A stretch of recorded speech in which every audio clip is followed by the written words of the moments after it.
Good morning, friends.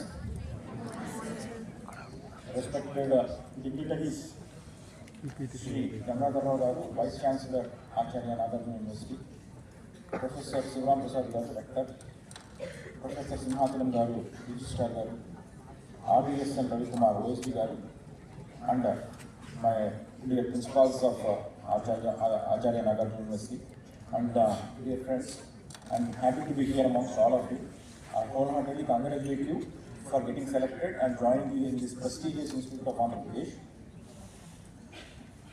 ఈ ఒక half an hour మీరు రిచర్కి ఫోకస్ చేస్తే ఈ నార్కాటిక్స్ డ్రగ్స్ గురించి ఏంటివి, మరి మెత్ అంటారు, గాంజా అంటారు, కోడిన్ అంటారు, హెరాయిన్ అంటారు, ఏంటి డిఫరెంట్ టైప్స్ ఆఫ్ కేటగిరీస్ ఏంటివి, దీనివల్ల వచ్చే ఎఫెక్ట్స్ ఏంటి, చట్టం ఏం చెప్తుంది, చట్టంలో ఇరుక్కున్న వాళ్ళ పరిస్థితి ఎట్లా ఉంది, ఆరోగ్యం చేతులారా చేయాల్సుకున్న వాళ్ళ పరిస్థితి ఏముంది అని ఒక క్లియర్ అవగాహన వస్తుంది ఒక హాఫ్ అన్ అవర్లో.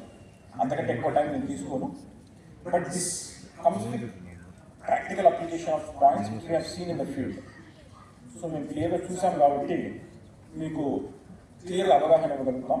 ఒక హాఫ్ అన్ అవర్ ఫోకస్ చేసి చాలు.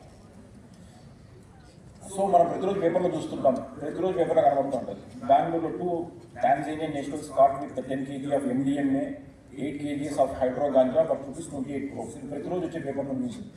ఏంటిది హైడ్రోకోడాన్ ఏంటి, MDMA ఏంటి, హైడ్రో గాంజా, సో ఇవన్నీ కూడా ప్రజెంటేషన్లో మనకు తెలుస్తుంది. So 28 crores and 10 kgs of MDMA is a very big thing. Synthetic cannabis, these are synthetic drugs. Kanyakumari district లో 150 kgs of ganja, 450 accused are arrested.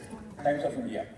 So 450 people arrested అంటే ఎంత huge quantity ఎక్కడి నుంచి ఎక్కడికి వెళ్తుంది. So cannabis is a major component. Next is, if you see the Mizoram, this is the border, international border. Mizoram is international border. పక్కన Burma ఉంది. So అక్కడ డిఫరెంట్గా మనకు మెత్ ఆంఫెటమిన్ దొరుకుతుంది. ఇక్కడ గాంజా దొరకట్లేదు, మెత్ ఆంఫెటమిన్ దొరుకుతుంది. సో ఇటువంటి కేసెస్ అన్ని కూడా మనం చూస్తే మనకు అర్థమవుతుంది ఎందుకు ఇట్లా అనుకున్నారు. సో 100 yards చుట్టుపక్కల కూడా చుట్టుపక్కల గుట్కా ప్రోడక్ట్స్ కూడా అమ్మకుండా ఆపరేషన్ క్రియేట్ క్యాంపస్. ఇప్పుడు వచ్చిన స్లోగన్స్ కూడా డ్రగ్ వద్దు బ్రో, మీరు చూసే ఉంటారు. సైకింగ్ ర్యాలీస్ అన్ని కూడా సిటీ అంతా కూడా విజయవాడ సిటీ కూడా చేశారు. డ్రగ్స్ వద్దు బ్రో అన్న ఒక క్యాంపెయిన్ ద్వారా దీని ముందుకు తీసుకెళ్తారు గవర్నమెంట్ తీసుకెళ్తారు.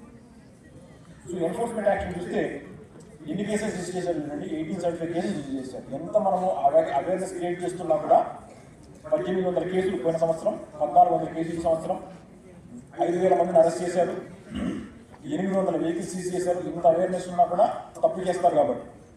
సో ఎన్ని అవేర్నెస్ క్యాంపెయిన్స్ క్రియేట్ చేశారు.